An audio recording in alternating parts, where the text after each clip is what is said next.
Bonjour, bon après-midi. Content de vous voir. Et merci d'être venu dans dans cette magnifique salle. Merci à tout le monde d'être là. Je vais évidemment pas voler les punchs, laisser le protocole, mais vous dire à quel point on a passé une belle semaine. Aujourd'hui, donc, on clôture la sixième édition des Rendez-vous Gérin-Lajoie.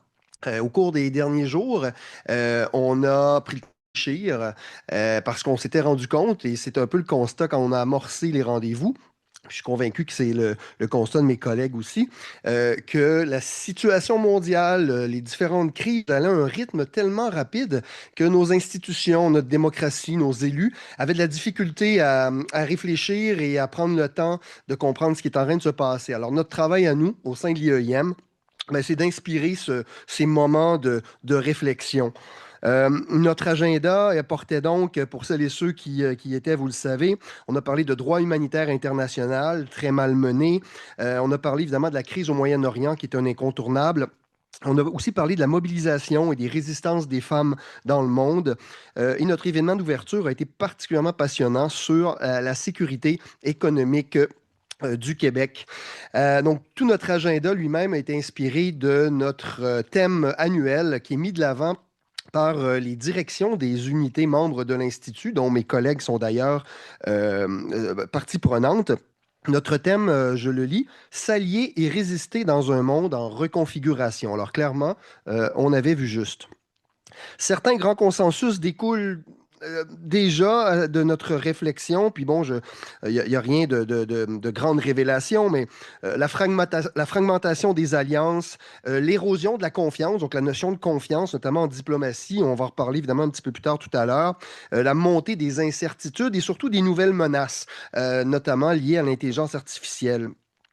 Euh, Dans ce contexte, donc, certaines évidences s'imposent. Le fait que les décisions qu'on prend, que ce soit au Québec, au Canada ou aux Nations Unies, je sais qu'il y a beaucoup d'anciens diplomates dans la salle, ben, ont autant de répercussions sur le long terme. Alors, c'est d'autant plus important de prendre le temps de s'arrêter, de réfléchir et de s'assurer que on comprend bien les conséquences potentielles des décisions politiques qu'on prend ici chez nous, que ce soit en matière d'immigration, par exemple.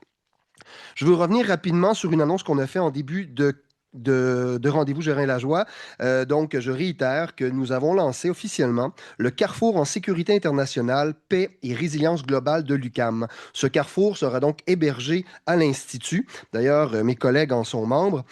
Carrefour qui est essentiellement basé sur un constat assez simple que le virage sécuritaire qu'on observe, les investissements massifs qui sont annoncés, qui ont déjà commencé, on le voit à l'intérieur des dettes à venir de notre gouvernement.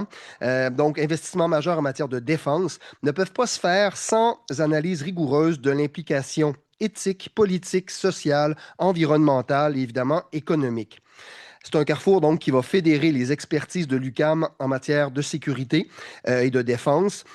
Il aura comme mandat aussi donc de renforcer et de valoriser les capacités en matière de prévention des conflits, de médiation et de diplomatie, qui, comme on le sait, ce sont des dimensions qui sont au cœur des valeurs de l'ADN international du Québec et du Canada.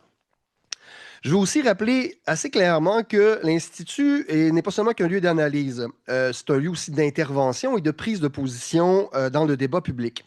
Nous avons été les premiers à appeler le gouvernement canadien à une revision en profondeur de la politique étrangère canadienne.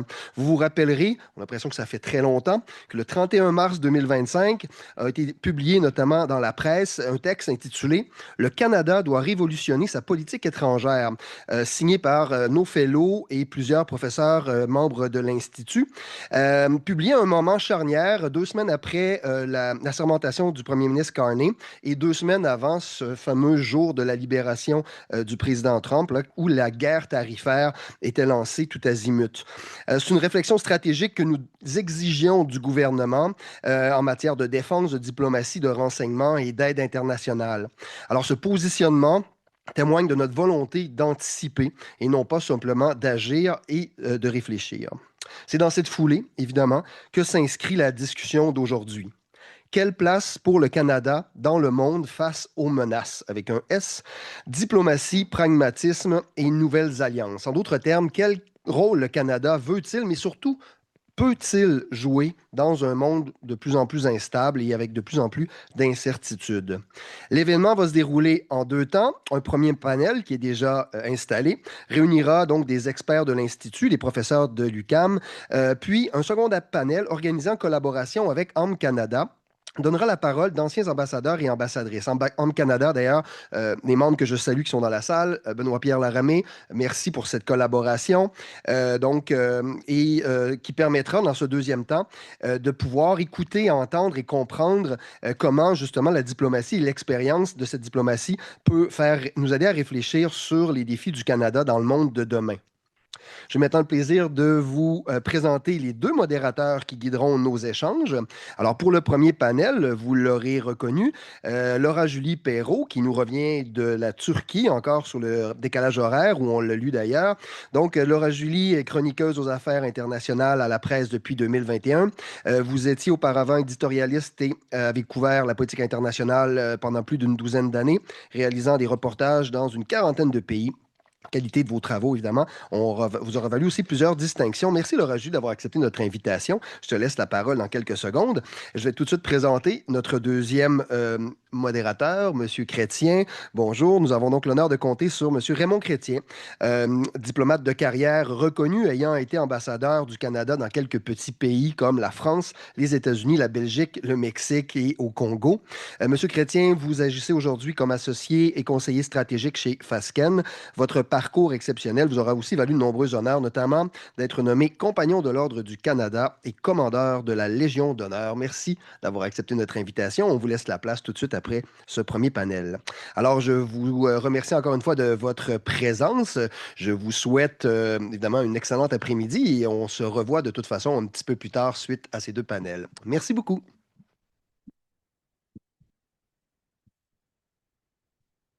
Merci beaucoup, François. Alors, je vais vous dire déjà un avertissement. Si je dis des niaiseries aujourd'hui, c'est la faute du décalage horaire. Toujours. Et quand je pensais au thème d'aujourd'hui, je pensais justement au voyage que je viens de faire où je suis allée à la frontière entre la Turquie et l'Iran pour rencontrer les gens qui sortent d'Iran parce que jusqu'à maintenant, en fait, on n'a pas du tout la voix des civils dans les conflits qu'on couvre ces temps-ci. Gaza, vous le savez, là, depuis 3 ans, on essaie de rentrer à Gaza pour couvrir ce qui s'y passe. On ne nous laisse pas rentrer. Là, l'Iran a verrouillé carrément l'Internet et la plupart des communications, gardant sa population très loin des médias et des experts et de tout le monde, et même les condamnant à mort s'ils osent publier des images de ce qui se passe à l'intérieur du pays. Donc, les gens sont en grand danger. Et quand je me suis dit, je vais aller à la rencontre de ces gens-là pour voir comment ils voient ce qui se passe dans leur pays. Et la surprise, je pense, la plus grande, c'était qu'on me disait que le cessez-le-feu était pour eux une plus grande menace que la continuation de la guerre. Euh, et on est dans une période des relations internationales où tout nous surprend, c'est-à-dire que tous les discours auxquels on s'attendait avant ont pris le bord.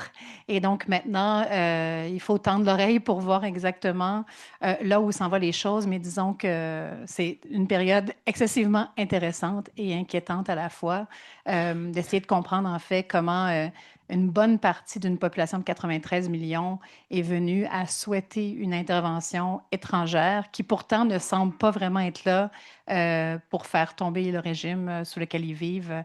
C'est quand même assez notable. Et j'imagine que si vous êtes dans la salle aujourd'hui, c'est que vous vous inquiétez vous aussi du sort du monde. On a vraiment l'impression que l'arc de l'histoire qu'on croyait dirigé vers le progrès s'est transformé en boucle. Les outils imparfaits dont nous nous étions munis après la Deuxième Guerre mondiale, je suis désolée de répéter ça encore, hein, toujours post-Deuxième Guerre mondiale, post-Deuxième Guerre mondiale, mais bon, voilà le constat. Les traités, les tribunaux internationaux, les forums de discussion comme l'ONU, finalement, maintenant, nous paraissent être faits en plastique. Des beaux mots, des beaux principes, mais pas beaucoup dedans. Les États-Unis sous Donald Trump ne font plus semblant de suivre les règles. C'est ce qui a mené le premier ministre Carney à remettre au goût du jour la parabole de l'affiche dans la fenêtre de Václav Havel. Le réveil est brutal. Le Canada, qui était un des principaux bénéficiaires de l'ordre déchu, disons-le, se rend maintenant compte qu'il est d'une grande vulnérabilité, que ce soit économique, politique, militaire. Les principales menaces à sa souveraineté viennent aujourd'hui de son allié principal et historique, les États-Unis. Le gouvernement tente de mettre des œufs dans d'autres paniers en concluant à une vitesse record des ententes économiques de défense avec des dizaines de pays. On se rapproche des gens avec lesquels on s'est chicané dans les dernières années, en réinvestissant dans sa défense, en changeant l'ADN de l'économie du pays. Mais est-ce que c'est assez? Et est-ce que c'est le bon plan de match? Quels sont les angles morts dans tout ça? Voilà certaines des questions auxquelles dont nous allons discuter aujourd'hui. Et on a un super panel d'experts. Et disons-le, en ces temps troubles, les experts sont plus utiles et plus pertinents que jamais pour nous aider à comprendre là où on s'en va. Donc, merci à vous trois d'être là aujourd'hui. Je vais d'abord vous les présenter, même si j'ai l'impression que beaucoup d'entre vous les connaissez. Frédéric Gagnon, qui est à ma gauche, est professeur titulaire au département des sciences politiques de l'UQAM et directeur de l'Observatoire sur les États-Unis et de l'Observatoire des conflits multidimensionnels de la chaire Raoul Dandurand, qui vient tout juste de fêter ses 30 ans. Désolée d'avoir manqué la fête. Donc, il est également le titulaire. Justin Massy, à sa gauche, est professeur titulaire et directeur du département de sciences politiques à l'UQAM. Il finit son mandat dans un petit mois et demi avant de partir en sabbatique. Il est également co-directeur du réseau d'analyse stratégique et co-directeur de la plateforme Le Rubicon. Et dans la dernière année, on l'a beaucoup entendu dans les médias. Julien Martin est professeur au département de sciences économiques à l'École des sciences de la gestion de l'UQAM. Il est également membre de l'équipe de recherche sur le développement économique et les inégalités des territoires et chercheur associé au Cyrano. Alors, pour ce panel, chacun de nos panélistes va faire d'abord un petit 8 minutes pour lancer les discussions.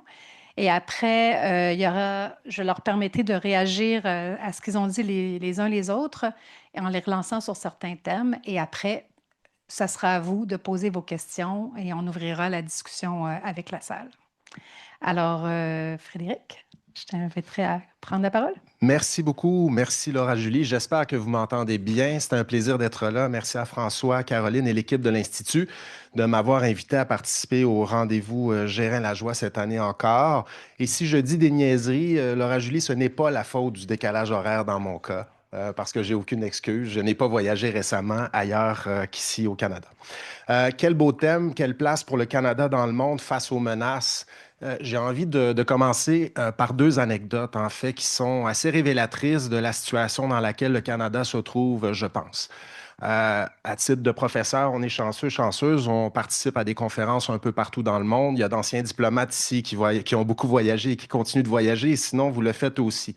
Deux anecdotes. En 2017, je participe à une conférence à Helsinki et je me dis qu'il serait une bonne idée de faire le tour des pays baltes tout près. Et ce qui m'avait frappé, en Lituanie notamment, c'est de rencontrer des étudiants, étudiantes qui me disaient en 2017, vous êtes chanceux, vous, au Canada, vous ne vivez pas aux côtés d'une superpuissance menaçante, d'une superpuissance prédatrice. Et évidemment, on parlait de la Russie.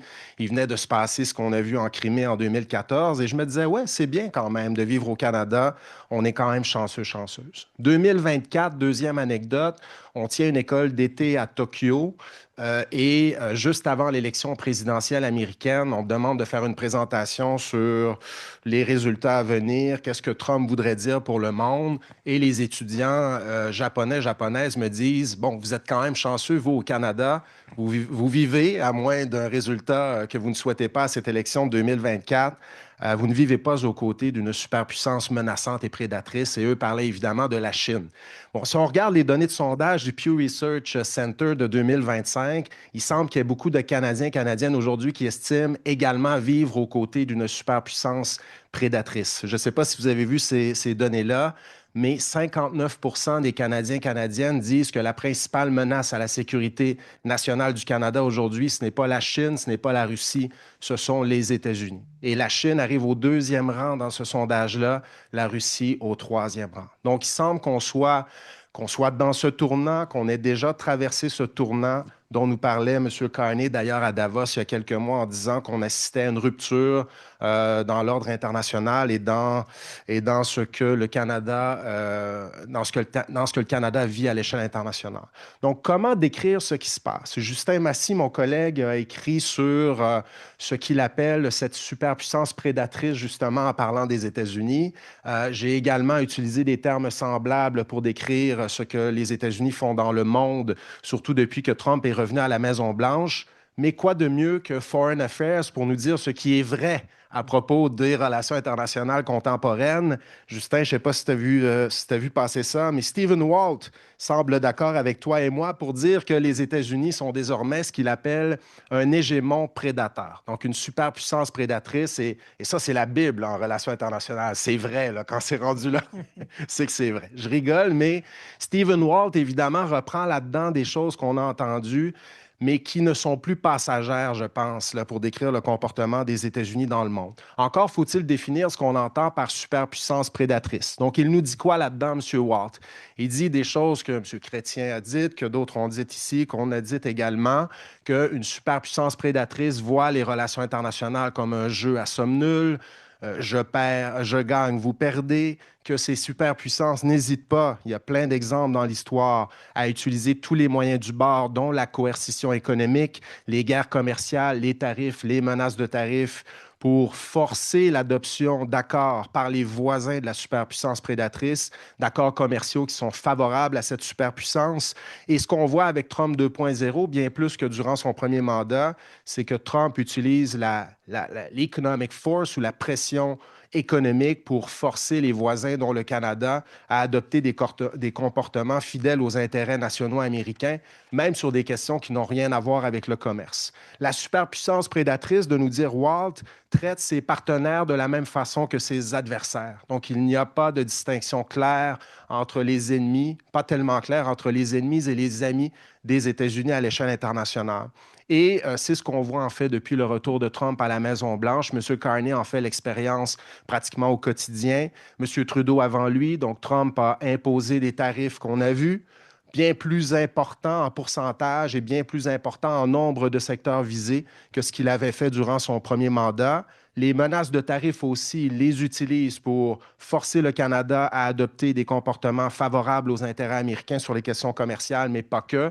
Et on parle, bon, Trump a même menacé d'annexer le Canada, a décrit le Canada comme le 51e État. Il n'y a pas eu d'annexion encore, mais on pourrait dire que chaque fois, évidemment, que le gouvernement du Canada dit oui à Trump sur une question ou une autre, ben, on abandonne un petit peu plus notre souveraineté. On ne devient pas le 51e État, on n'est pas annexé, mais on le devient un petit peu plus chaque fois qu'il y a une concession de ce type. Et M. Carney, en effet, au départ, on l'a vu sur la question frontalière, on a vu M. Carney aussi ouvrir la porte, dire qu'il relancerait peut-être le projet Keystone XL, que le Canada ferait peut-être partie du projet de bouclier antimissile de M. Trump. Mais comme on l'a vu récemment, M. Carney a changé son fusil d'épaule, changé sa stratégie, peut-être comme Mme Mélanie l'a fait dans les derniers jours, en disant que ça ne sert pas à grand-chose d'essayer de courtiser ce président-là. Quand on essaie de le courtiser, on ne gagne pas plus, aussi bien adopter une autre stratégie dont on pourra parler avec M. Carney qui, dans son discours à Davos, a dit ben, le Canada va se comporter autrement pour la suite des choses. Et évidemment, la question que l'on peut se poser, c'est de savoir si cette ère de la superpuissance prédatrice, c'est passager ou c'est durable. Je n'ai pas la réponse à cette question-là. Ça va beaucoup dépendre de la présidentielle de 2028. Aux États-Unis, si c'est un héritier de Trump comme J.D. Vance qui gagne la présidentielle, évidemment, je pense qu'on sera dans la continuité. Si vous regardez ce qu'il a dit à propos du Canada, ça ressemble beaucoup à ce que Trump dit à propos du Canada. Mais je pense qu'on est moins dans le passager qu'avant aussi si on considère que cette vision de la superpuissance prédatrice, elle est maintenant bien décrite dans des documents qui ont été rendus publics par cette administration-là aussi. Ce ne sont plus que des publications sur Truth Social, des déclarations à l'emporte-pièce. Il y a maintenant des documents de stratégie américains qui mettent cette vision-là en évidence. Et bon, et on l'a vu notamment dans la stratégie de sécurité nationale qui a été rendue publique par Trump l'automne dernier. Donc, la fameuse National Security Strategy. Vous avez sans doute vu le document, mais je pense qu'il faut revenir sur ce document-là parce que c'est un tournant comme le disait M. Carney à Davos. Et la grande question est de savoir jusqu'à quel point ce document-là va guider le comportement de Trump pour les 1010 jours qui lui restent à la Maison-Blanche. J'ai regardé ce matin, je ne veux pas trop vous stresser, mais il lui reste 1010 jours à la Maison-Blanche s'il décide de quitter la Maison-Blanche au terme de son deuxième mandat. Mais je n'entre pas là-dedans aujourd'hui. OK, le document de stratégie de sécurité nationale dit 3-4 choses qui sont importantes pour le Canada. Et vous avez vu ce document-là. Premièrement, Trump veut se concentrer sur l'hémisphère occidental. Il dit que c'est sa région de prédilection. Il dit qu'il veut garantir, comme le disait la doctrine Monroe et le corollaire Roosevelt, l'hégémonie américaine dans cet espace territorial-là, qu'on doit faire des choix. Donc, pour l'instant, vous me diriez qu'il ne suit pas vraiment ce qu'il a dit dans le document parce qu'il a lancé une guerre en Iran depuis. Mais avant, il avait lancé son intervention. Pardon? Une incursion. Merci, Justin. C'est la novlangue trumpienne tu fais bien de me rappeler la novlangue trumpienne. Les mots sont importants. Donc, il a lancé son intervention en Iran, mais avant, il y avait eu l'intervention au Venezuela, donc une volonté de cette administration de se concentrer de façon prioritaire sur l'hémisphère occidental. Et le Canada en fait partie. Donc, gros point d'interrogation pour le Canada pour la suite des choses. Que fera Trump et quelle attention accordera-t-il à son voisin du Nord? Deuxième élément important, et je vois le temps filer, c'est cette idée que Trump s'attend à ce qu'il y ait partout dans le monde, mais dans les Amériques, des gouvernements ou des régimes, qu'ils soient démocratiques ou pas, dociles, carrément alignés sur les intérêts américains. Et les intérêts américains sur la frontière, sur le commerce, sur à peu près tout, sur la défense de l'Arctique et tout ça. Et donc, le document laisse entendre que les gouvernements dociles seront récompensés par cette administration, les gouvernements récalcitrants seront punis par cette administration-là. Donc, M. Carney se distingue de l'approche américaine en ce moment parce qu'il voit bien que la petite séduction n'a pas marché, la grande non plus, mais il reste à voir quelles seront les conséquences pour M. Carney d'un tel comportement. Troisième chose importante, Trump dit qu'il veut chasser la Chine de l'hémisphère occidental. Donc, je vois des gens qui connaissent bien la Chine ici dans l'auditoire. On peut se demander ce que ça veut dire, ça, pour la stratégie de M. Carney de tendre la main à la Chine à nouveau, comme il l'a fait au cours des dernières semaines, au cours des derniers mois. Voilà, ce document est important et la grosse question que je me pose, c'est jusqu'à quel point Trump va le mettre en œuvre. Il dit notamment aussi, quatrième élément important, que les États-Unis estiment avoir le droit de s'accaparer des ressources jugées stratégiques dans l'hémisphère occidental aussi. Donc, on peut penser aux minéraux critiques canadiens, on peut penser à l'eau au Canada qui pourrait devenir un enjeu aussi, sachant qu'il y a une pénurie d'eau en sol américain. Donc, ce sera intéressant de regarder ce que nous réservent ces 1010 jours. Je vais terminer en disant qu'il y a 2-3 éléments que je vais surveiller. Les élections de mi-mandat de novembre prochain, parce qu'évidemment, les démocrates ont de bonnes chances de reprendre au moins la Chambre des représentants. Ça veut dire que Trump aura maille à partir avec le Congrès, si c'est le scénario, avec le Congrès pour les jours qui lui restent à la Maison-Blanche. Mais quelle sera sa réaction? Est-ce que, comme d'autres présidents avant lui, ne pouvant plus gouverner à sa guise en politique intérieure, est-ce qu'il sera tenté de faire plus de politique étrangère? OK? On a vu ça dans le passé, Clinton avait fait ça. Et s'il fait plus de politique étrangère parce qu'il voit qu'il ne peut plus faire grand-chose en politique intérieure, est-ce que le Canada revient un peu plus sur le radar pour la suite des choses, même s'il y a d'autres régions qui préoccupent le président en ce moment? Il y a évidemment toute la question de la révision de l'ACUM. M. Chrétien est ici, il a une belle expérience, une longue expérience des négociations avec Washington. On ne sait pas trop où ça s'en va, cette affaire. Ce qu'on sait, c'est que le représentant au commerce, Jamieson Greer, a répété aux membres du Congrès qu'il y a beaucoup de choses qui agacent Trump et cette administration dans la relation commerciale avec le Canada, dont le système de gestion de l'offre dans le secteur agroalimentaire et tout ça. Donc, Trump veut jouer du coude, il voit ses relations comme un jeu à somme nulle. À quoi ressemblera cette négociation avec M. Carney? L'avenir des tarifs est lié à ça aussi. Et donc, beaucoup de choses extrêmement intéressantes à surveiller. Et je vois que je n'ai plus de temps, mais on devra peut-être apprendre à vivre aux côtés d'une superpuissance prédatrice pour un petit bout de temps, surtout si, comme je le disais tantôt, les élections présidentielles américaines permettent à des héritiers de Trump de conserver la Maison-Blanche. Je m'arrête là-dessus. Merci. C'est le parfait moment pour parler de défense, Justin. Merci beaucoup, Laura Julie. Merci aussi, Frédéric, d'avoir très bien mis la table. Parce qu'effectivement, si on veut répondre à la question que tu posais, Laura Julie, est-ce qu'on est sur la bonne voie? Est-ce qu'on prend la bonne direction au Canada? Il faut d'abord prendre acte du monde dans lequel on vit, ce que tu as très bien décrit, qui est profondément ce monde façonné par la posture des États-Unis comme grande puissance prépondérante. Et si elle devient prédatrice, ça change beaucoup l'environnement où on avait eu le privilège de vivre avec une superpuissance, disons, bénigne, bienveillante à l'égard du Canada, mais aussi de la plupart des pays sur la planète, dans le respect d'un certain droit international, du moins. Et on n'a plus ce luxe-là. Donc, je pense que c'est important de bien comprendre cette crise-là et de la regarder, disons, dans sa manifestation la plus concrète, si on veut. Parce qu'on peut parler de grands concepts, plusieurs ont utilisé le terme de prédation, mais qu'est-ce que ça signifie concrètement? Et quand on regarde les comportements, je pense qu'il faut faut maintenir une certaine nuance. Il faut garder un esprit quand même un peu critique. C'est-à-dire que oui, il y a des menaces d'annexion, par exemple, à l'égard du Canada, qui sont dites, mais qui ne sont pas, disons, mises en œuvre. Il faut le reconnaître néanmoins qu'il y a des fenêtres d'opportunité pour un gouvernement américain qui voudrait miner le Canada, et il serait de l'ordre, bien sûr, commercial, compte tenu de notre dépendance, mais jusqu'à présent, reste que la majorité de notre commerce n'est pas impactée par des tarifs avec les États-Unis. La meilleure façon d'annexer le Canada, ce serait moins, à mon sens, par l'asphyxie économique, telle qu'on l'avait peut-être imaginé l'an dernier, que par sa désagrégation nationale. Et ici, il y aura deux opportunités pour le président américain.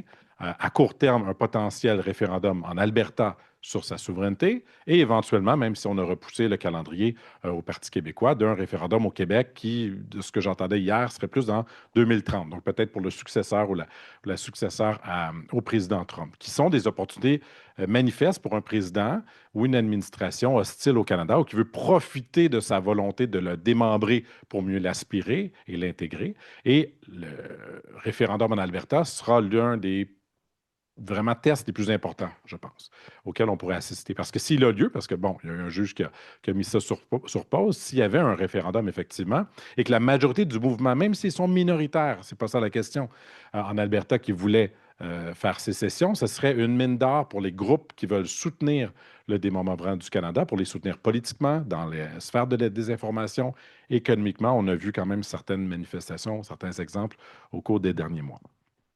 Mais donc, il faut quand même nuancer celle-là. Pour ce qui est des tendances plus profondes, je pense, même chose sur sa conséquence majeure, la deuxième plus importante pour le Canada, ce serait de détruire l'OTAN.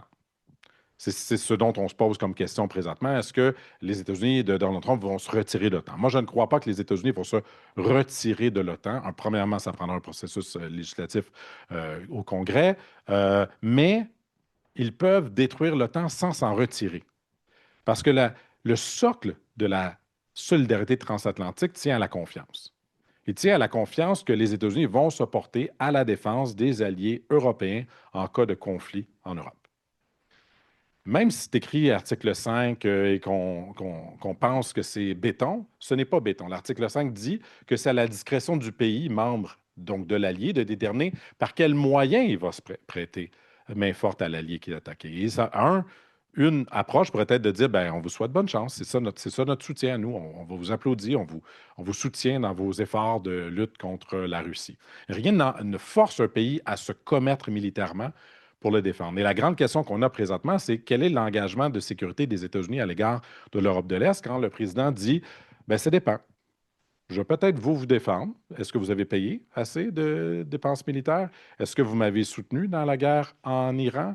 Est-ce que vous m'avez louangé, mis une statue à mon nom dans votre capitale? Bref, on conditionne l'aide qui devait être une solidarité de foi, essentiellement, à laquelle on avait aucune à laquelle il n'y avait aucune remise en question. C'est ça qui est questionné. Et ça, peut-être que un successeur comme Vance pourrait continuer dans cette direction-là, mais un successeur démocrate pourrait ne pas continuer dans cette direction-là.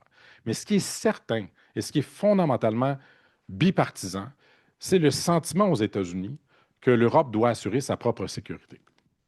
que la Corée du Sud devrait assurer sa propre sécurité, que le Japon devrait assurer sa propre sécurité et que le Canada devrait assurer sa propre sécurité. Et que c'est à eux d'avoir la première responsabilité du fardeau de la défense, pas aux États-Unis, de tous les défendre parce qu'ils ont d'autres préoccupations, notamment en Chine, présentement au Moyen-Orient. Euh, et ce sentiment-là va forcer, et je pense que tous les législateurs américains vont reconnaître que c'est qu'à travers la menace d'abandon que les alliés européens et canadiens ont augmenté leurs dépenses militaires. Parce que juste leur demander de faire la bonne chose a été insuffisant. Ils ne l'ont pas fait. Et donc, je m'attends à ce que ça va se poursuivre. Même chose pour la désir de réindustrialisation des États-Unis va rester, donc les mesures protectionnistes qui existaient avant Donald Trump. Donc, je pense qu'il faut réaliser que c'est le premier point, de ne pas être naïf et d'être lucide face à cette menace-là. Pas l'exagérer à outrance, mais pas la dismiss, juste l'écarter tout simplement parce qu'on dit, ben non, dans 2028, tout va bien aller, on retourne à la normale. Et parfois, j'ai l'impression qu'on est dans un débat binaire-là au Canada et pas dans la nuance réellement de vraiment la comprendre de manière fine. Mais ça amène quand même la même décision pour le Canada face à ce monde-là, face à ce type de menace-là. Quel rôle on a à jouer? Et ici, on est, je pense, pris entre deux, ceux qui disent qu'il faut être complètement indépendant et l'autre qui dit, ben, si on ne résiste pas de manière très vive à Donald Trump et aux États-Unis, on est des vassaux. On est un pays vassal. Et à nouveau, je pense qu'il faut avoir une position nuancée là-dedans. Et présentement, on n'a pas l'impression que c'est une position nuancée, même si c'est le cas. La principale critique que j'ai à l'égard de la réaction de la première année du mandat de Mark Carney, c'est que son discours n'est pas conforme aux gestes de la politique étrangère canadienne. Il nous dit à plusieurs reprises dans des discours, dans des allocutions, que le Canada doit se défendre seul, qu'on doit s'allier avec les autres puissances pour faire un bloc, pour ne plus se fier et réduire notre dépendance sur les États-Unis, que c'est plus un allié de confiance, qu'on est dans un moment de rupture dans nos relations internationales. Dans les faits, ce n'est pas ce que le Canada fait. Et je vais vous donner quelques exemples. La menace la plus importante pour le Canada dans la dernière année, à mon avis, a été les menaces d'annexion du Groenland, qui ont été beaucoup plus fermes et concrètes que celles à l'égard du Canada, où il y a des soldats danois qui avaient le mandat de tirer sur des soldats américains et de faire exploser les pistes d'atterrissage si un avion américain décidait de se poser à Nuuk ou à Pituffik ou ailleurs sur le Groenland. On n'a jamais connu ça au sein de l'Alliance Atlantique, l'idée d'utiliser la force entre alliés. La réaction du Canada, c'était de déclarer qu'on soutenait l'intégrité territoriale du Groenland, mais d'envoyer 0 soldat, contrairement à 8 autres alliés européens qui ont déployé des troupes là-bas. Notre contribution a été d'envoyer des avions de chasse au sein du NORAD avec les avions américains au Groenland. Pour moi, il y a un décalage ici entre la rhétorique. Sur la stratégie industrielle de défense, parce que je ne sais pas combien de temps j'ai, mais j'ai plusieurs autres exemples qu'on pourrait élaborer plus tard. Mais je vais parler de celui-là. Pardon? Je vais terminer sur la stratégie industrielle de défense. Ça dit qu'on veut maximiser l'autonomie stratégique du Canada. Mais quand on regarde le document, ce n'est pas l'autonomie stratégique qu'on va développer avec ceci.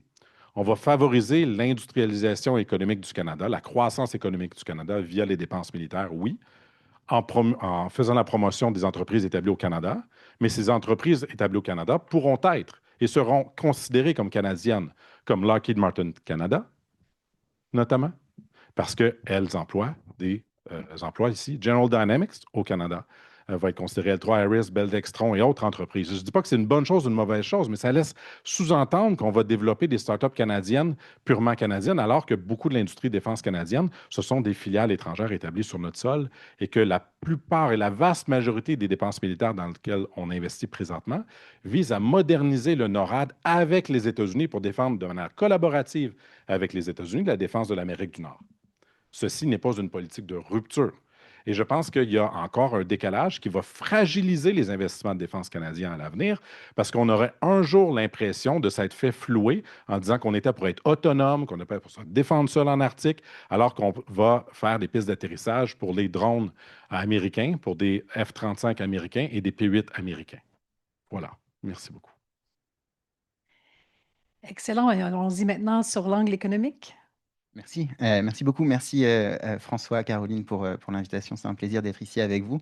C'est ça, donc le constat qu'on peut avoir, c'est que depuis un an, Trump s'est affranchi des règles internationales.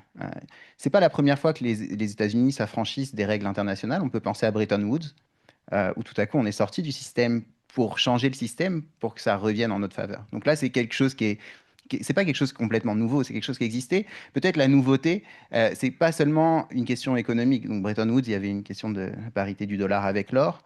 Euh, Là, c'est pas seulement qu'on remet en cause les règles de l'OMC, c'est qu'on décide de tuer, de faire des frappes sur des bateaux de narcotrafiquants. On dit qu'on va peut-être viser des infrastructures civiles en Iran. Euh, on parle d'annexion de partenaires de l'OTAN, donc on est en train de s'affranchir à un autre niveau, mais donc on s'affranchit des règles. Je vais être clair, je ne vais pas vous faire un cours de droit ou de géopolitique. Je suis avec des experts en sciences juridiques, en sciences politiques et devant des diplomates. Moi, je vais vous parler de commerce international. Et donc, je vais penser à cette dimension où on s'affranchit des règles internationales, où les États-Unis s'affranchissent des règles internationales. Euh, de quelle manière et comment est-ce que le Canada doit se positionner par rapport à ça? Euh, Jusqu'à il y a 3 semaines, je pense que j'aurais parlé exclusivement de guerre commerciale, de tarifs douaniers, etc. Mais là, je pense, enfin, il s'est passé entre-temps l'Iran, le détroit d'Ormuz. Et en fait, ça m'a fait penser à quelque chose d'encore peut-être plus fondamental que ces histoires de tarifs, euh, qui est une chose qui a accompagné l'essor du capitalisme pendant tout le 19e siècle et au début du 20e siècle, qui est la liberté de navigation, la liberté maritime. D'accord? Le l'économie aujourd'hui repose sur la libre circulation des marchandises. 80% du commerce mondial est acheminé par le transport maritime. Euh, Au courant du 19e siècle, il y a eu ce qu'on appelle la Pax Britannica, qui était appuyée par la domination par la Royal Navy des mers du monde et qui a permis le commerce international, les échanges mondiaux, etc. Depuis 1945, c'est la même chose.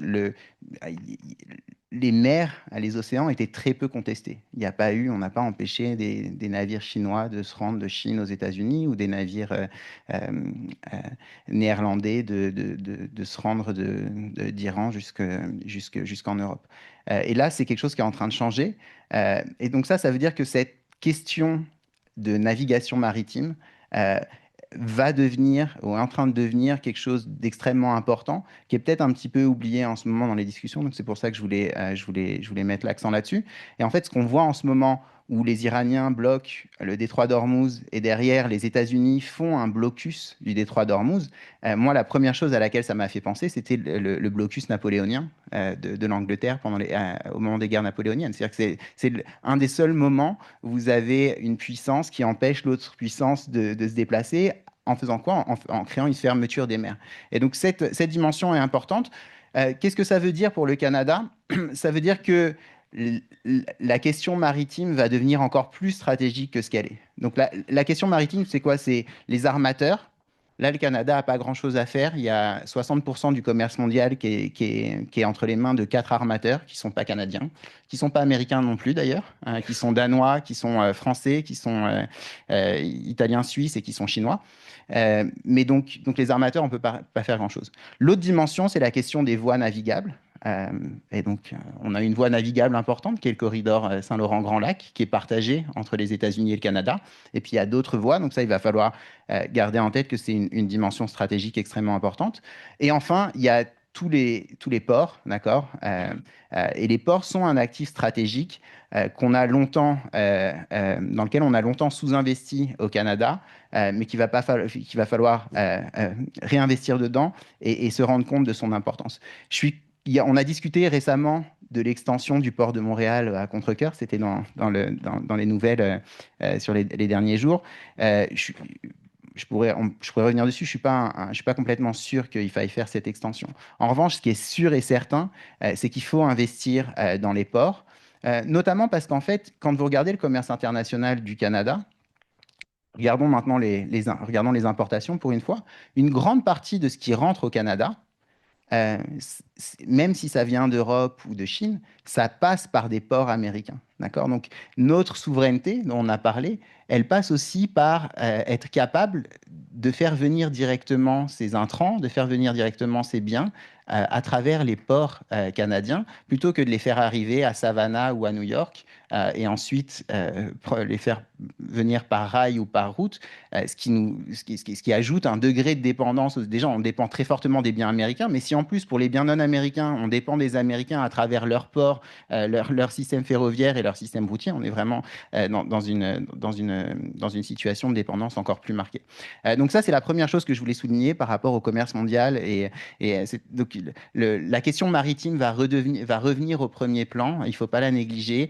Et l'investissement dans les infrastructures portuaires est clairement une des priorités que devrait avoir le gouvernement canadien. Et vu ce qui se passe au port de Montréal et ce qu'on entend, ça a l'air enfin, j'ai l'impression qu'il y a une conscience profonde de ça.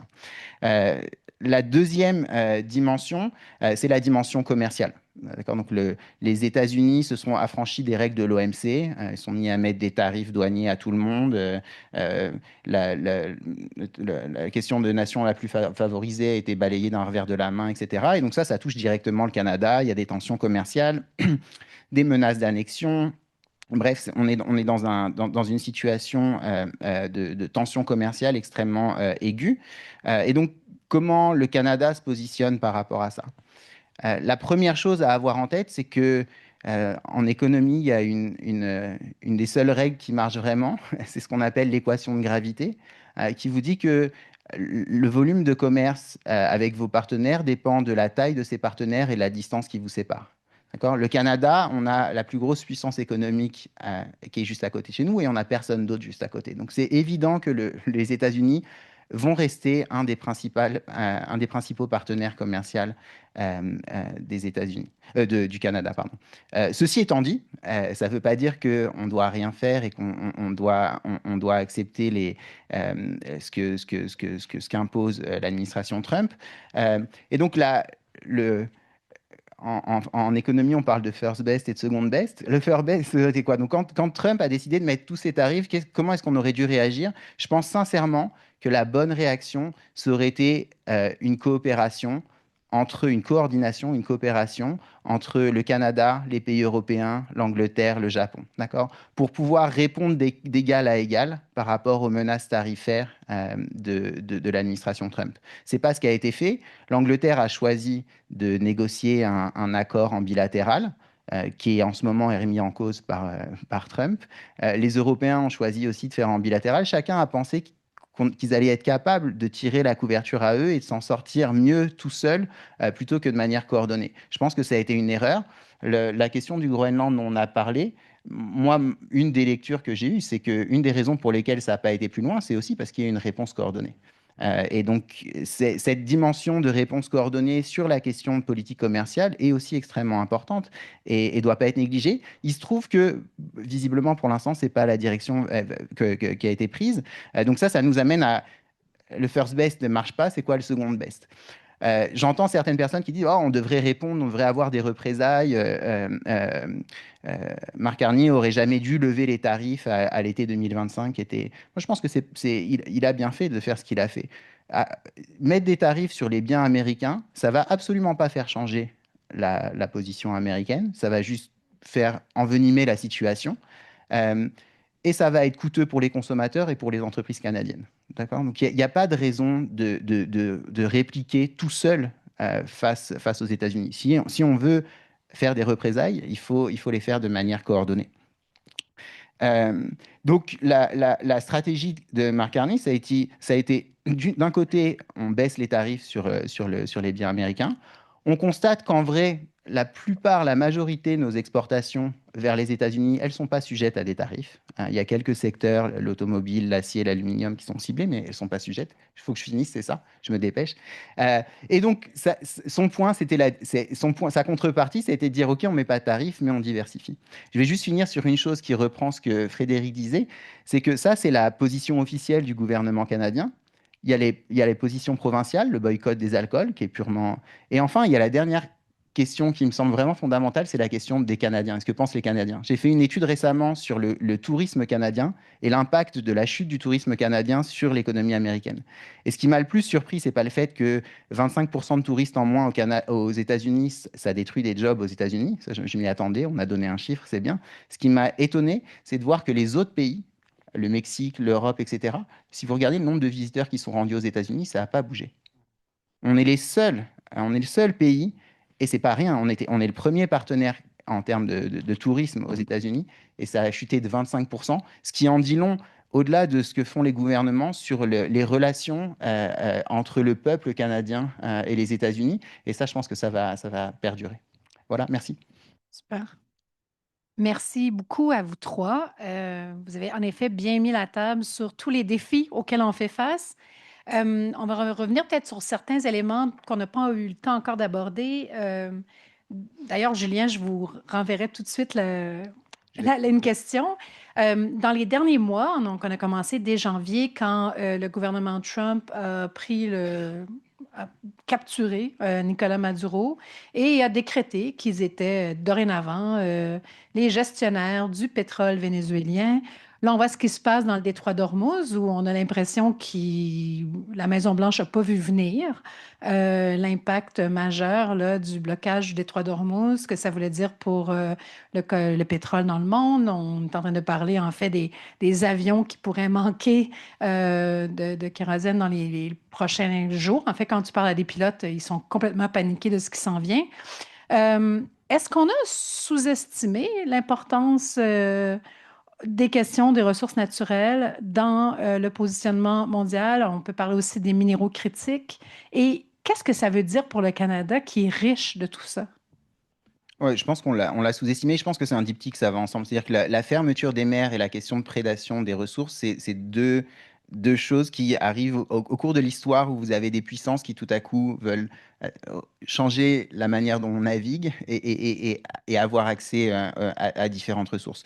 Euh, et donc, qu'est-ce que ça veut dire pour le Canada? Bah, le Canada, effectivement, a des ressources. Qu'est-ce que les États-Unis peuvent faire par rapport à ça? Je pense que c'est clair que si demain le Canada dit on extrait les ressources et on les envoie toutes en Chine, la probabilité pour qu'il y ait une annexion, elle passe de très proche de zéro à quelque chose qui est un peu plus, un peu plus élevé. Maintenant, on a ces ressources-là. On va probablement les vendre aux États-Unis. Il faut qu'on prenne conscience de l'importance de ces ressources. Ces ressources, c'est l'eau, comme disait Frédéric ou Justin, je ne sais plus, c'était Frédéric qui parlait d'eau, on l'oublie souvent, mais c'est extrêmement important. Le pétrole, les minerais critiques, les terres rares. Le Canada est assis sur toutes ces ressources-là, et donc il va falloir s'en servir. Moi, ce qui me gêne un petit peu avec la politique enfin, la politique industrielle canadienne pendant des longues années, c'est qu'on s'est concentré sur l'extraction, d'accord? Et on envoyait les produits bruts un peu partout dans le monde. Euh, Ce qu'il faut clairement faire, c'est effectivement en faire plus sur l'extraction, s'en servir comme d'un levier. On a ces ressources et on doit s'en servir comme un levier dans nos négociations avec les Américains. Mais il faut aussi qu'on mette des efforts pour monter en gamme et donc raffiner une partie des minerais, du pétrole, etc., qu'on extrait, les raffiner au Canada, sur place au Canada. Pourquoi? Parce que la valeur ajoutée, la valeur, elle est créée sur ces produits raffinés, d'accord? Donc il faut que le Canada mette énormément d'efforts sur cette montée en gamme et se serve de ces ressources dans ses négociations avec les États-Unis. Justin, on a parlé de l'OTAN, du fait que l'OTAN se porte un peu mal. Question, puis je sais que c'était peut-être pas ça qui était planifié, mais est-ce que ça serait si grave que ça si les États-Unis se retiraient de l'OTAN pour le reste des alliés, considérant son comportement actuel? Puis l'autre question que je voulais te poser aussi, c'est au sujet du Moyen-Orient. Tu as parlé dans ton introduction du fait que le Canada dit une chose mais fait le contraire. Euh, Dans la question du Moyen-Orient, on a eu le Canada qui a reconnu l'État palestinien, en même temps garde exactement les mêmes relations avec Israël. À côté de ça, le Canada qui refuse d'intervenir en Iran, mais qui dit qu'il pourrait peut-être s'impliquer dans le détroit d'Ormuz éventuellement. Comment on comprend la position canadienne? Est-ce que ça a du sens ou est-ce qu'on est en pleine déroute? Des bonnes questions. La première est plus facile à répondre. La réponse, c'est oui, ça changerait énormément. Les choses, si les États-Unis se retiraient de l'OTAN, se retiraient au sens d'où ne contribuaient pas nécessairement se retiraient au sens légal du terme. Comme je le disais, c'est pas ça qui est important. Et on peut le voir dans la manifestation que ça peut apporter dans la guerre en Ukraine. Malgré le fait que les États-Unis arrêtent de donner directement de l'aide aux Ukrainiens pour se battre contre les Russes. Ce sont des patriotes américains qui sont sollicités par les Ukrainiens parce qu'il n'y a pas d'équivalent européen à court terme. Et ce sont les Américains qui fournissent encore présentement la majorité du renseignement pour que les Ukrainiens puissent frapper en profondeur les cibles russes. Et donc, si on enlève ça, les Européens sont juste, les Canadiens encore pire, incapables de se substituer à certaines capacités clés. Et ça, c'est sans compter le déploiement de dizaines de milliers de soldats. Il y a une 80 000 soldats environ américains en Europe. La capacité canadienne, européenne de déploiement en Europe de l'Est par rapport aux 700 000 Russes déployés présentement en Ukraine, je ne pense pas qu'on fait le poids. Donc oui, ça implique présentement de grandes prises de conscience en Europe de comment on peut européaniser l'OTAN, comment on peut le mobiliser. Il y a beaucoup de pays qui commencent à réintroduire le service militaire, à investir bien sûr beaucoup dans la défense comme au Canada. Donc, et le Canada, on a les mêmes réflexions. Donc, je pense que oui, l'ampleur des choses font en sorte qu'on voit maintenant les pays réagir au plan économique, donc budgétaire, et au plan de la mobilisation de la population aussi pour garnir les forces armées. Au niveau du Moyen-Orient, effectivement, j'expliquerais ce changement-là un peu par la surprise, un peu la question que tu posais aussi à Julien. Je pense qu'il y avait beaucoup de surprises. On ne s'attendait pas, du moins aux États-Unis, que l'Iran résiste. Ils étaient un peu comme les Russes au début de la guerre. Ils pensaient qu'en 4 jours, ce serait terminé. Finalement, non. On sous-estime souvent le désir de résistance des régimes qui sont attaqués. On a sous-estimé, bien sûr, le levier stratégique dont disposait l'Iran, d'attaquer tous les ports civils et infrastructures dans la région et de bloquer le détroit d'Ormuz. Et on n'avait clairement pas anticipé cela parce que le type de déploiement américain ne l'a pas vu. Et je pense que beaucoup de pays ont été pris de court, incluant le Canada, de comment se positionner là-dedans. Et pour beaucoup de Canadiens, c'était le parallèle qu'on voulait faire, c'était avec l'invasion de l'Irak en 2003.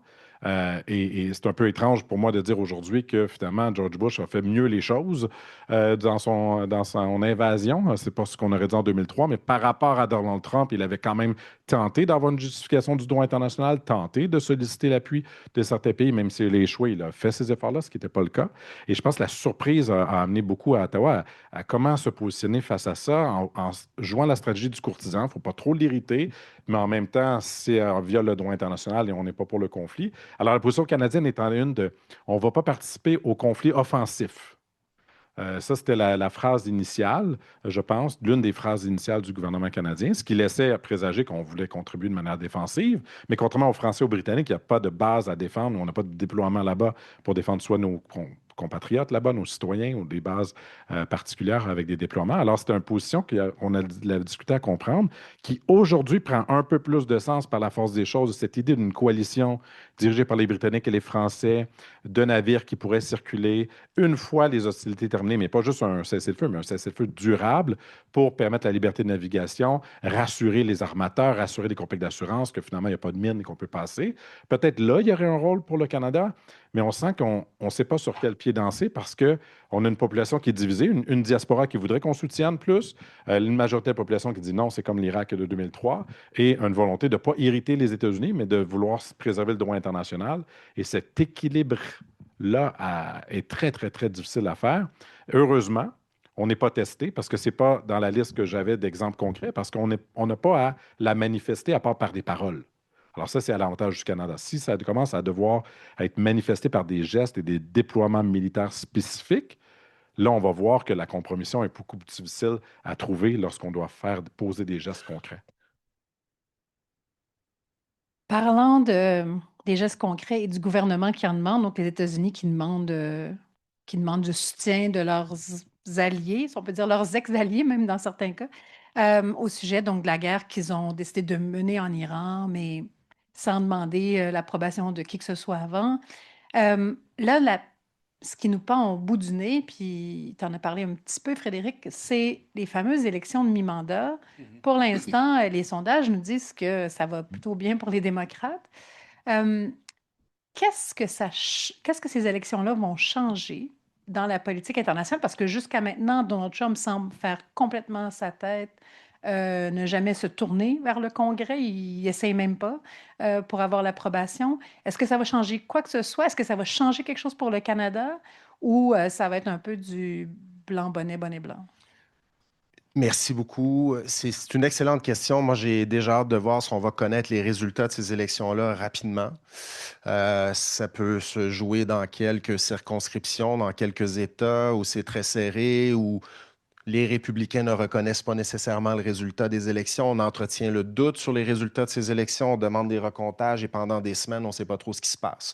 Ça, c'est un des scénarios, je pense, qu'on doit envisager à ce stade-ci. Mais par contre, oui, les données indiquent et les données de sondage, surtout que les démocrates ont de très bonnes chances de reprendre une des deux chambres, comme je le disais tantôt. Pourquoi Trump est très impopulaire, 38% d'appui. Habituellement, quand un président est si impopulaire, le résultat est que son parti perd beaucoup de sièges dans les deux chambres, notamment à la Chambre des représentants. Et à la Chambre des représentants, les démocrates ont besoin de seulement 3 sièges là, pour reprendre la majorité. C'est pas beaucoup.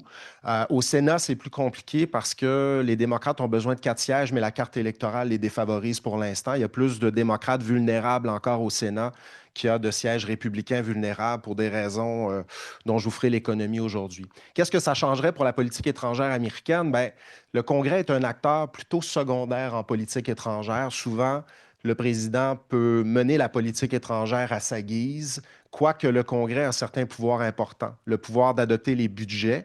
Donc ça, c'est important parce que, bon, vous l'avez vu notamment, Trump qui propose une augmentation importante du budget de la défense à 1500 milliards de dollars par année. Il faut que ce budget-là soit adopté par le Congrès des États-Unis. En ce moment, c'est pas simple, mais c'est plus simple parce que les majorités sont républicaines. Mais si les démocrates reprennent la Chambre, c'est une cohabitation politique. Et comme durant son premier mandat, les démocrates exigeraient de Trump qu'il fasse des concessions sur des budgets de politique étrangère importants, le financement de la guerre en Iran, le financement de l'expulsion massive des migrants non documentés, qui a un enjeu intermestique important. Sinon, d'autres enjeux de politique étrangère, toutes les questions budgétaires liées à la politique étrangère. L'autre chose importante, si les démocrates reprennent la Chambre notamment, c'est que la Chambre mènerait davantage d'enquêtes, évidemment, sur tout ce qu'a fait Trump jusqu'ici, et notamment en matière de politique étrangère, pour exposer, mettre en évidence les contradictions, les errements de cette administration-là sur l'Iran, sur le Venezuela et tout ça, ce qui ferait perdre beaucoup de temps au président qui devrait consacrer de l'énergie. Bon, des membres de l'administration devraient témoigner devant les commissions de la Chambre, notamment s'il y a plus d'enquêtes sur ces questions. Mais comme je le disais tantôt, peut-être que Trump sera tenté, si c'est plus frustrant pour lui de ce côté, de faire plus de politique étrangère parce qu'il sentira qu'il a plus les coups des franches pour se comporter comme il le souhaite à l'international, pour détourner aussi l'attention de d'autres enquêtes qui vont l'embêter pas mal si les démocrates reprennent la Chambre, notamment sur l'affaire Epstein ou d'autres dossiers comme ça. Et pour le Canada, qu'est-ce que ça change? Bien, si on prend le dossier de la CEUM dont j'ai parlé tantôt, s'il y a des modifications importantes à la CEUM, on s'attend en principe à ce qu'il y ait un nouveau vote dans les deux chambres du Congrès pour entériner la nouvelle mouture d'un ACEUM qui serait modifié considérablement. Et là, il pourrait y avoir des désaccords entre, par exemple, une majorité démocrate qui devrait voter là-dessus et ce que Trump a négocié avec le Canada. Mais je ne m'attends pas à de gros désaccords parce que, bon, Justin l'a dit un petit peu tantôt, le protectionnisme est très populaire dans les deux formations politiques. Et on le voit sur le terrain, il y a autant de démocrates que de républicains qui n'aiment pas le système de gestion de l'offre canadien dans le secteur laitier parce que c'est payant, notamment au Wisconsin, de dire que ça, c'est une mauvaise chose. Et si on prend tous les secteurs sur lesquels Trump nous impose des tarifs en ce moment, ce qu'on voit, c'est que ce sont des secteurs stratégiques pour gagner des élections présidentielles. L'acier, c'est important en Pennsylvanie, notamment, qui est un État clé des présidentielles. Les autos, c'est le Michigan. Le secteur agroalimentaire, c'est très important au Wisconsin. Le bois d'œuvre, c'est un dossier épineux depuis des décennies, mais on voit que c'est devenu important dans un État, cette industrie-là, comme la Géorgie, où l'industrie du bois d'œuvre se développe. La Géorgie, qui est un État clé des élections présidentielles américaines. Le cuivre, c'est important en Arizona, qui est un autre État clé des présidentielles. Les autos, c'est important en Caroline du Nord également. Et les démocrates savent très bien tout ça. Et quand on était sur le terrain, on le voyait, ils nous le disaient. On n'a pas le choix, dites pas ça. Ils nous disaient, dites pas ça publiquement. mais des conseillers de candidats démocrates avec qui on a fait des entretiens nous disaient on n'a pas le choix de dire à peu près la même chose que Trump sur ces questions-là. On n'a pas les mêmes méthodes. On croit moins aux tarifs, plus aux mesures Buy America, Buy American, mais on doit promettre du protectionnisme à des clientèles électorales qui sont extrêmement importantes dans les États clés de la présidentielle. Donc, des petits désaccords sur l'ACO, mais peut-être pas autant que ce à quoi Ottawa pourrait s'attendre, par exemple, ou aimerait s'attendre. Vous avez été très bref dans vos deuxièmes questions. Félicitations. Et donc, je vais me permettre une question de plus avant d'ouvrir aux questions du public. Vous avez parlé un peu de l'Action canadienne dans la dernière année, sur quoi ils se sont concentrés, tout ça. Si vous étiez dans le siège du premier ministre aujourd'hui, qu'est-ce que vous rajouteriez à votre ordre du jour qui, selon vous, devrait être une priorité sur laquelle le Canada ne se penche pas assez en ce moment? J'y aille? Ben, ça va me permettre de continuer le propos que j'avais sur la stratégie industrielle de défense. Je ferai ce que le premier ministre dit, c'est-à-dire se défendre seul et l'autonomie stratégique. Mais je dirais aux Canadiens, on ne peut pas le faire dans la prochaine décennie parce qu'on a trop de retard à rattraper. Mais on peut planifier la décennie de 2035, 2040, 2045. Aujourd'hui, en faisant les investissements en recherche et développement d'aujourd'hui pour les besoins opérationnels des Forces armées canadiennes de la fin des années 2030, aujourd'hui, pour que quand on va vouloir acheter quelque chose en 2038, ça aurait été fait chez nous et non pas ailleurs. Et là, présentement, ce qu'on fait, c'est qu'on achète des choses dont on a besoin hier parce qu'on a tellement négligé les Forces armées canadiennes et on ne développe pas l'industrie en parallèle qui va nous permettre d'être capable de répondre au Canada à nos besoins en matière de défense dans la prochaine décennie. Il faut tout de suite avoir une stratégie nationale des drones à moyenne et longue portée, de très longue endurance pour surveiller les zones arctiques, de ce dont on aura besoin en 2039-2040 aujourd'hui pour qu'on n'achète pas à nouveau dans les entreprises américaines ou européennes qui investissent déjà massivement dans ces industries-là. Il ne faut pas le faire seul, il faut le faire en consortium avec des Ukrainiens, il faut le faire en consortium avec les Norvégiens, avec les Danois, les Finlandais. Aujourd'hui, faire ces investissements-là avec des consortiums canadiens pour planifier l'avenir au lieu de toujours être en mode réactif. Voilà. Julien? Mais pour aller dans le sens de ce que disait Justin, je pense que c'est quelque chose d'important, mais il faut avoir en tête qu'en Europe, le même genre de questions se pose. Et j'ai parlé tout à l'heure de coordination et de coopération. Je pense que cette stratégie de défense, elle doit être pensée avec l'Europe. Elle ne doit pas être pensée indépendamment de l'Europe. On n'est pas capable d'avoir de l'autonomie. Le Canada, c'est 40 millions d'habitants. C'est impossible qu'on ait une structure, une base industrielle qui permette d'être autonome dans aucune industrie, que ce soit dans l'agroalimentaire, la pharmaceutique ou la défense. Et donc, on a besoin d'alliances. Clairement, on n'a pas envie de faire des alliances avec la Chine, parce qu'il n'y a rien de mieux que de s'aliéner les États-Unis si on fait ces alliances. Donc, on veut faire des alliances avec les Européens. Et ça tombe bien parce que les Européens, ils ont les mêmes ambitions que nous. Ils ont les technologies qu'on n'a pas forcément. Ils ont des grosses entreprises qu'on n'a pas forcément, mais il leur manque de ressources. Et nous, on a ces ressources-là. D'accord? Donc, il y a vraiment une possibilité de coopération que je vois extrêmement forte, parce que du point de vue culturel, sur les valeurs, etc., on est quand même relativement alignés. Ce rapprochement, il va moins fâcher Trump que d'autres rapprochements possibles. Et on a un besoin mutuel, nous, des technologies, des fleurons de l'industrie de défense européenne, allemand, français, italien, etc. Et l'Europe a besoin de nos ressources. Frédéric? Merci beaucoup. Comme en finance, là, je pense qu'il faut diversifier ses investissements. Et M. Carney semble l'avoir compris. Et j'ai aimé ce qu'on a dit, j'ai aimé ce qui a été dit. Bon, on a parlé de la géographie tout à l'heure. On ne peut pas faire abstraction de cette relation avec les États-Unis. On est pris avec là, pour le meilleur et pour le pire. Et je suis d'accord avec Justin. On a entendu au Canada et au Québec, depuis le retour de Trump à la Maison-Blanche, des discours un peu catégoriques du genre on doit regarder ailleurs dans le monde et on doit se défaire de cette relation-là. On ne pourra pas. D'ailleurs, la diversification des exportations du Canada, ça fait longtemps qu'on en parle et les pourcentages ont très peu évolué là, depuis qu'on parle de ça. Mais je pense que l'approche pour l'instant de M. Carney, elle n'est pas mauvaise, la diversification. voir quelles sont les autres avenues possibles dans un contexte où ce sera plus compliqué avec nos voisins américains, peu importe les résultats des prochaines élections, pour des raisons qui ont été évoquées, l'appétit pour le protectionnisme, notamment qu'on voit dans les deux formations politiques. Et je voulais terminer en disant autre chose, mais ça me sort de la tête. Ça m'est sorti de la tête. C'est le décalage horaire. Voilà. Le décalage, exactement. Alors, c'est votre tour. Si vous avez des questions, voilà, monsieur. Il y a deux micros de chaque côté de la salle. Jean-Noël Bérubé, c'est une toute petite intervention.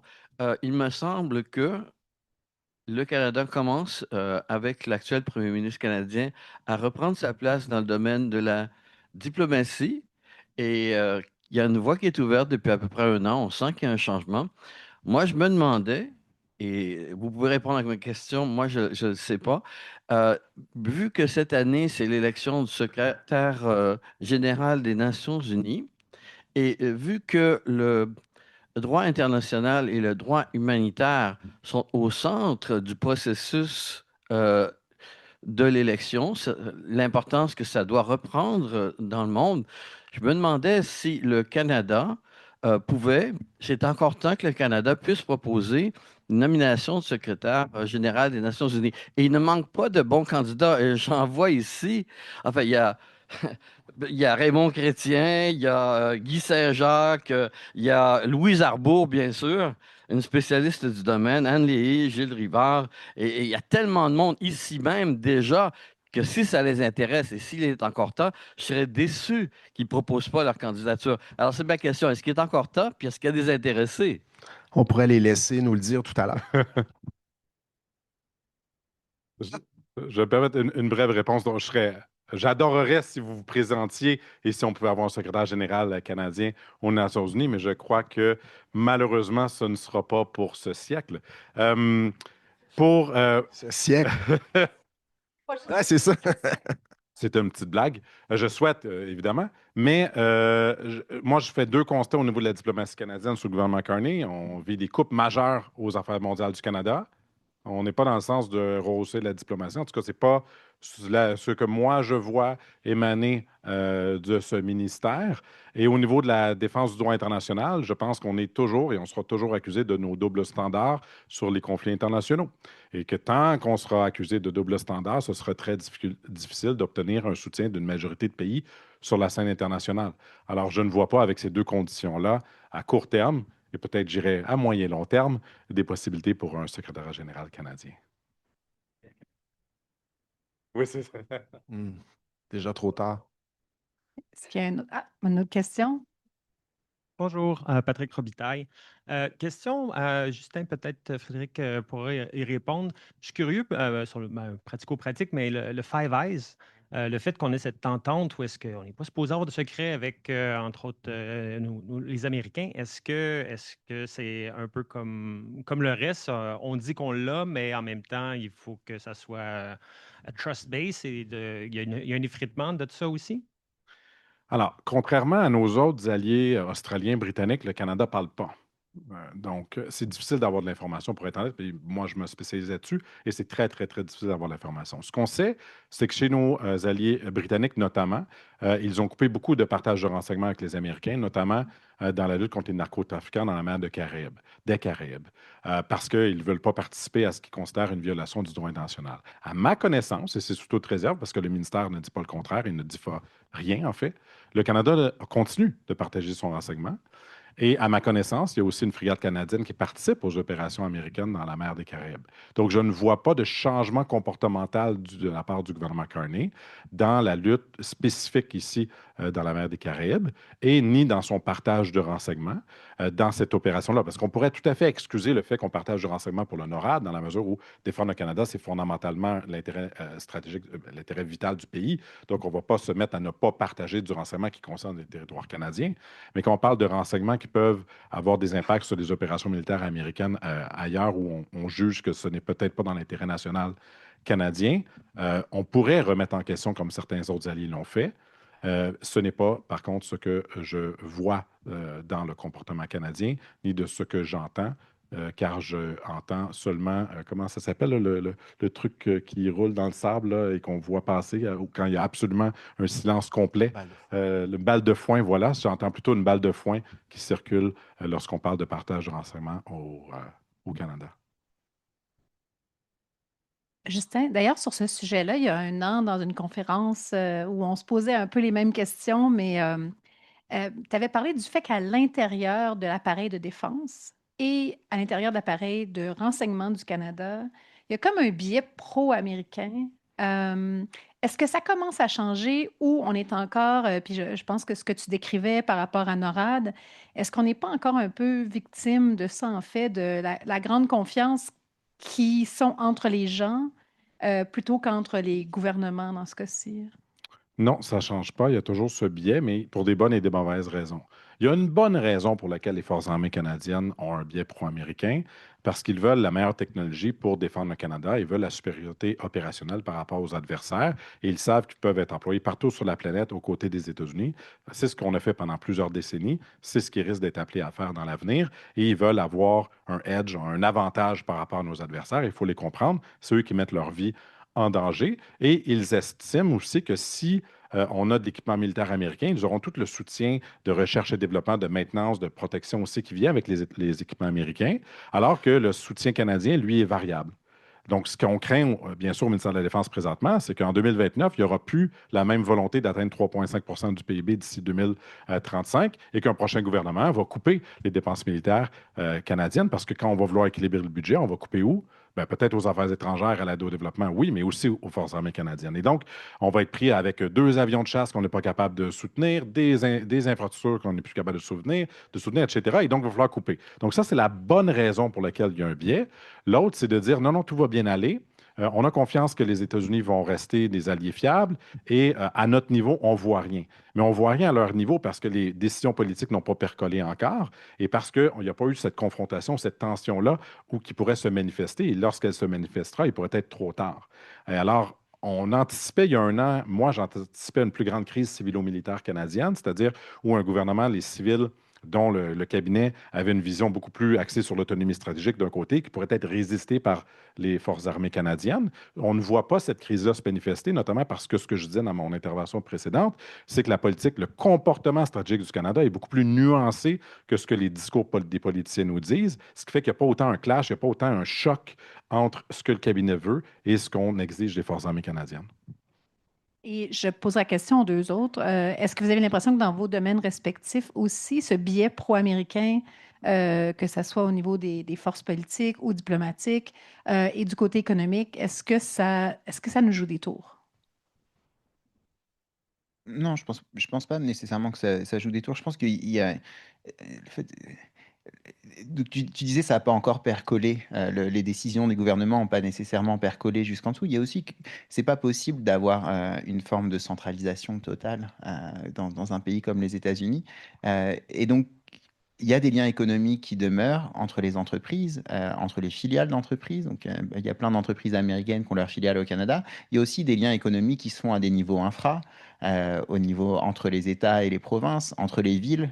Il y a le ministre Champagne qui avait fait tout un truc toute une campagne sur la diplomatie des villes. Je ne sais plus comment est-ce qu'il appelait ça, mais il y avait cette idée que les villes doivent aussi maintenir ces liens-là. Encore une fois, le corridor Saint-Laurent-Grand Lac, c'est un espace de coopération qui reste extrêmement prévalent. Donc, je ne suis pas sûr que ce soit un biais pro-américain ou que ça pose problème. Je pense au contraire que ce tissu de relations, il permet de maintenir justement des relations économiques et il permet parfois de faire remonter à travers les forces américaines, enfin, donc soit les politiques, soit les industriels américains, fait que bah non, ce tarif sur tel produit, c'est vraiment pas possible. Et si on perd ces relations-là, on risque de perdre ce retour qu'a Trump, non pas des Canadiens directement, mais de sa base productive et politique. Non, très rapidement, je suis entièrement d'accord. Et c'est d'ailleurs la beauté du système américain, là. C'est vrai qu'on parle beaucoup de Trump parce que, comme le disait Asma Mala dans son dernier essai, il est le roi de la saturation cognitive. OK? Il occupe l'essentiel de notre temps. Il est très bon pour ça. mais il reste que le système américain, bon, il a essayé de le transformer, mais il n'a pas changé du tout au tout. C'est un système où le pouvoir est décentralisé, où il y a d'autres acteurs qui essaient de prendre le contre-pied de ce que Trump fait en ce moment. Pour le Canada, ce qui est un peu compliqué, c'est que la stratégie d'influence, elle doit être ajustée probablement parce qu'on l'entend sur le terrain, mais il y a beaucoup de gens qui avaient auparavant accès à la Maison-Blanche, au président des États-Unis, qui n'ont pas accès à ce président-là, qui parfois peut prendre une décision un peu sur le fly, comme on dit, parce qu'il a eu une conversation il y a 1 heure avec un homme d'affaires qui a attiré son attention sur le pont Gordie Howe entre Détroit et Windsor, ou encore la criminalité dans une ville comme Memphis, où il décide du jour au lendemain de déployer la garde nationale. Donc, c'est un président qui dirige selon son instinct, selon ses tripes, comme il le dit souvent. Et pour les diplomates canadiens, je n'en suis pas un, mais j'imagine qu'il faut ajuster la stratégie et essayer de trouver qui a l'oreille de ce président-là. Ce ne sont pas nécessairement ces acteurs-là en ce moment auxquels tu as fait référence, malheureusement. Monsieur Odette? Oui, merci pour vos analyses. Une question rapide. C'est ce qu'on enseigne encore dans les cours, dans les universités. La stratégie canadienne a toujours été le multilatéralisme, hein, comme étant un levier potentiel de notre influence, tant dans le commerce que de la défense, que peut-être même, Frédéric, tu me corrigeras, au niveau des États-Unis. C'est quoi votre analyse de l'état des lieux de l'appareil multilatéral comme levier de notre influence dans tout ça? Parce que on en fait peu mention. Puis je pense que beaucoup d'anciens diplomates de l'appareil onusien dans la salle. Qu'en est-il selon vous? Puis est-ce qu'il y a du potentiel à réveiller dans le multilatéralisme, dans l'appareil onusien ou dans des agences régionales? Au niveau de la défense, le multilatéralisme se porte somme toute bien. Le Canada continue à promouvoir donc des alliances fortes avec ses alliés européens, sud-coréens, australiens, japonais. On développe beaucoup de relations avec les Philippines, avec certains pays comme ça qu'on a jugés cruciaux. Donc, à ce niveau-là, oui, mais ça demeure. Parce que quand on cherche de l'influence, la question que j'ai toujours, moi, c'est on veut influencer qui pour obtenir quoi? Donc, à quelle fin? Quels sont les objectifs souhaités? Parce qu'avoir de l'influence pour absolument aucun but amène rien en soi. Et là, ici, on voit qu'il y a beaucoup d'efforts diplomatiques qui sont mis à cultiver ces relations-là. On le voit avec l'agenda très chargé international du premier ministre canadien qui voyage énormément. Mais à quelle fin? C'est donc cette diversification de nos partenaires de défense. Et jusqu'à présent, les manifestations concrètes sont, somme toute, minimes dans la mesure où c'est trop tôt. Il faut lui donner le temps de toute façon de percoler. On a réussi à ouvrir des portes que peu de pays ont ouvertes, comme surtout l'accord SAFE en Europe qui va permettre donc au Canada de participer à des projets d'acquisition communs avec les Européens, mais il n'y a pas encore de projet commun d'acquisition avec des Européens. Donc, il faut peut-être donner, je pense, la chance aux coureurs et de travailler cette diplomatie de la défense-là par le Canada. Même chose avec cette idée de coalition des volontaires en Ukraine, coalition des volontaires dans le détroit d'Ormuz. Le Canada en fait partie, n'est jamais un leader, ne prend pas plus de place peut-être qu'à mon souhait, disons, pour créer cette unité, cette cohésion-là, pour éviter la fragmentation des réponses des alliances, de l'Alliance des démocraties, je dirais. Mais je pense que ça reste au cœur de la stratégie canadienne pour le mieux. Une dernière question, monsieur? Merci, Régent Frenette.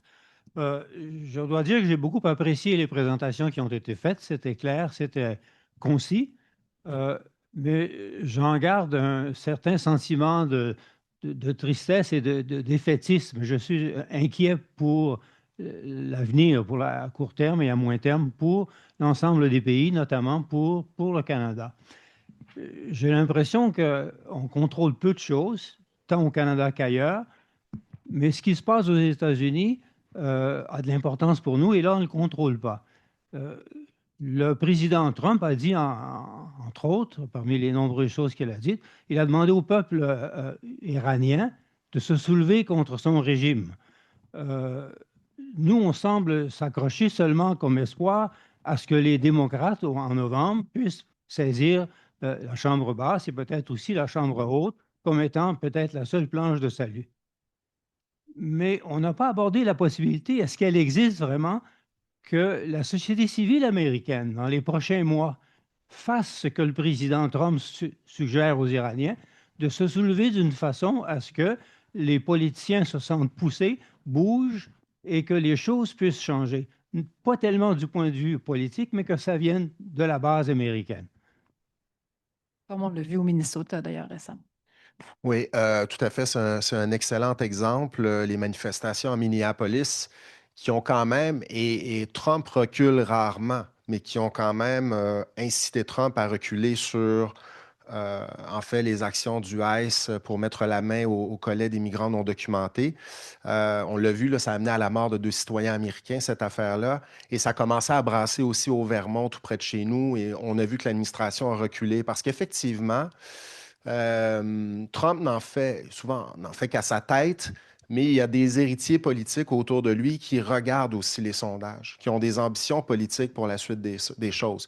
Et il voit quoi? Que voit J.D. Vance en ce moment? Que voit Marco Rubio s'il a l'œil sur la Maison-Blanche? Que ce président est extrêmement impopulaire de façon générale et qu'il est de plus en plus impopulaire sur à peu près toutes les questions sur lesquelles il a gagné la présidentielle de 2024. Sur le coût de la vie aux États-Unis, affordability, comme on en parle beaucoup aux États-Unis en ce moment, sur l'économie. Les tarifs aussi sont très impopulaires. Je regardais les sondages récents, c'est 65 à 65 des Américains qui s'opposent aux tarifs. Regardez, disons, la question migratoire. Il a perdu des plumes sur cet enjeu-là aussi. Il a perdu. Bon, donc on voit qu'il est de moins en moins populaire. Les républicains, pour l'instant, ne quittent pas trop le navire parce que il y a beaucoup de gens qui ont quand même peur de ce président-là.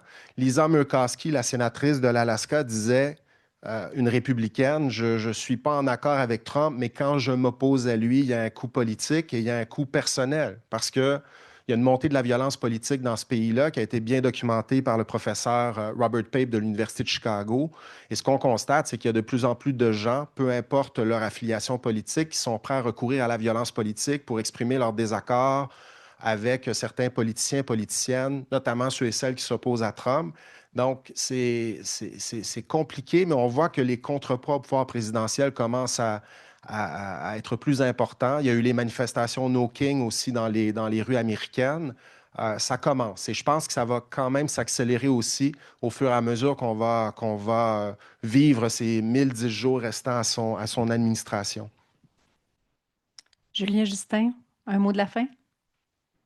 Est-ce qu'il faut être pessimiste? Ben, c'est-à-dire, il faut être réaliste, faut comprendre la réalité dans laquelle on vit, mais je pense qu'il faut. L'optimisme, pour moi, réside dans la force de notre société. Et je pense qu'on a l'opportunité, si on se fait parler intelligemment et non pas par des mensonges ou de la rhétorique politique, de prendre acte réellement du monde dans lequel on vit et de faire quelque chose. Je pense qu'on peut résister dans la résilience de notre société, dans l'ouverture de nos relations avec d'autres nations qui partagent les mêmes intérêts que nous, et que si on surmonte notre fragmentation, nos divisions internes et nos divisions entre pays, européens, canadiens et autres alliés, on est capable, avec les Européens, avec les Japonais, les Sud-Coréens et autres, de vraiment être capable, je pense, de soutenir un ordre international qui nous sert nos intérêts et qui va protéger une certaine portion de la planète, pas de l'entière, mais du moins nos intérêts nationaux les plus importants. Et je pense que ça, il faut le garder l'optimisme, mais pour ça, il faut de la lucidité. Il ne faut pas faire croire n'importe quoi aux Canadiens pour gagner des élections, mais leur dire qu'il y aura des coûts, qu'il y aura des sacrifices et qu'il va falloir ces payer ces 5 du PIB en défense, qui ne vont pas venir l'argent ici du ciel et qu'il va falloir avoir une stratégie réellement pour l'obtenir et qu'on ne va pas juste signer des accords de libre-échange, il va falloir que le commerce suive ensuite et que les entreprises changent leur chaîne d'approvisionnement. Donc, il va falloir des gestes concrets de mise en œuvre et une attention politique, un focus politique de mise en œuvre plus que juste de l'annonce et du coupage du ruban qu'on voit souvent et pas suivi d'effet. Mais je pense qu'on est capable, il faut juste avoir cette unité de définir, et ça, on est rarement capable de le faire au Canada, de définir notre intérêt national de manière consensuelle et d'agir de manière concertée. Julien? Ouais, bah, pour finir sur une note d'optimiste, je vais reprendre ton point sur l'unité. Moi, je trouve que euh, au, au Canada, et il y a 1 an et demi, on s'attendait peut-être pas à ce que ce soit comme ça, mais il y a une forme d'unité qui s'est créée, en tout cas au niveau de la politique fédérale. Il y a une forme d'unité qui est là. Il y a plus vraiment de voix dissonantes sur la stratégie qu'il y a à avoir par rapport à l'administration américaine, sur le fait qu'il faut développer sa défense, sur le fait que les ressources, c'est un atout et qu'il faut s'appuyer là-dessus dans nos négociations. Donc, j'ai l'impression que les dirigeants, le personnel politique, mais aussi la population est prête à faire ces efforts. Moi, ma grande peur, c'était que on soit comme au moment de la Covid où on a dit il faut tout changer et 2 mois après tout est reparti. Alors, au moment de la Covid, avec des collègues, on avait fait tout un point sur les questions de diversification, mais on l'a oublié très vite. Là, j'ai l'impression il y a une prise de conscience plus profonde.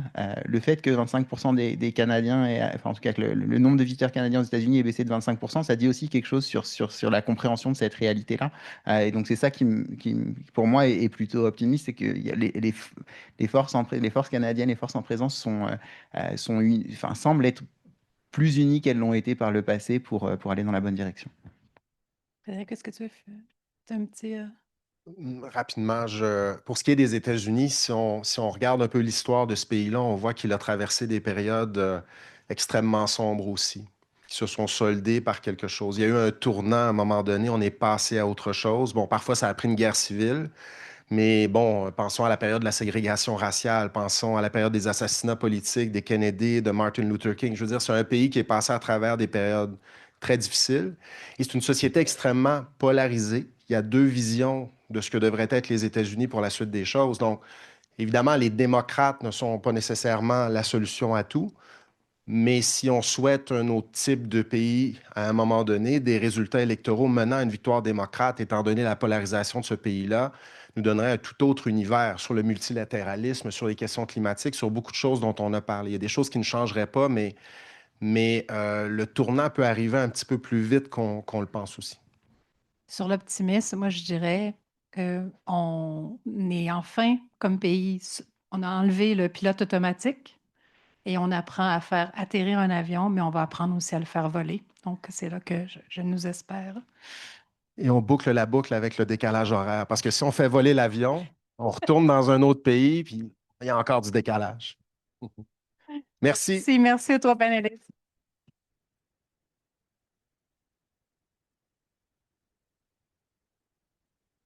Quelle belle façon de finir donc sur une note un petit peu optimiste. Donc, au nom de l'IEIM, merci Laura Julie Perrault d'avoir modéré ce panel. Merci Frédéric, merci Justin, merci Julien. Donc, ce premier panel au public. Donc, restez des nôtres. Évidemment, on enchaîne tout de suite avec un prochain panel. Vous avez quelques minutes. On reprend donc à 16h15. À tout de suite.